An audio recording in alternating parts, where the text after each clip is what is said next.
आपण प्राणप्रतिष्ठा असं म्हणतो, परंतु मी असा गृहीत धरतो की या वास्तूमध्ये, या कार्यालयामध्ये बाप्पा कायमस्वरूपी आहेत.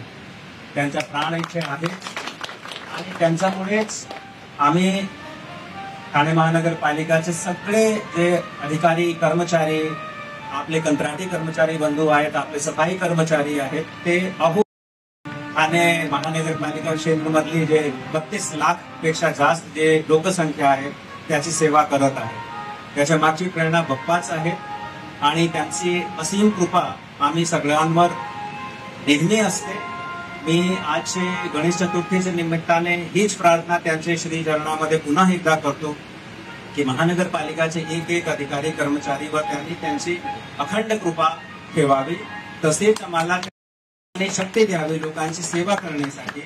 ठाणे महानगरपालिका याचं नाव देशभरामध्ये 1 नंबरवर आला पाहिजे, उंचावला पाहिजे. त्याच्यासाठी आम्ही सगळ्यांनी मेहनत घेणे, कष्ट घेणे हे आवश्यक आहे. त्याच्यासाठी त्यांनी आम्हाला मार्गदर्शन करावं.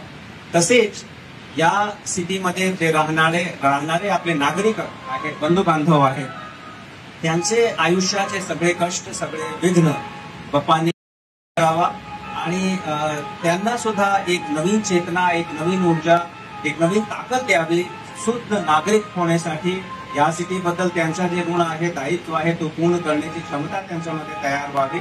आणि आम्हाला पुन्हा मी त्यांना विनंती करतो की आम्हाला त्यांनी एवढी ताकद द्यावी, आम्हाला एवढी क्षमता द्यावी की आम्ही अहोरात्र या सिटीची, या इथल्या नागरिकांची आम्ही सेवा करत राहू. सर्वांना हे सगळे जे अधिकारी कर्मचारी आहेत, आमचे हे दोन्ही कर्तव्यगार अपर आयुक्त आहेत, गोदेपुरे साहेब आहेत, मीनल बलांडे आहेत, इतर सगळे अधिकारी कर्मचारी आहेत, त्यांचे वैयक्तिक आयुष्यात सुद्धा कुठल्याही प्रकारची विघ्न बाधा राहू नये या गोष्टीबद्दल मी मनापासून माझा शीश देवाच्या चरणावर ठेवून प्रार्थना करतो.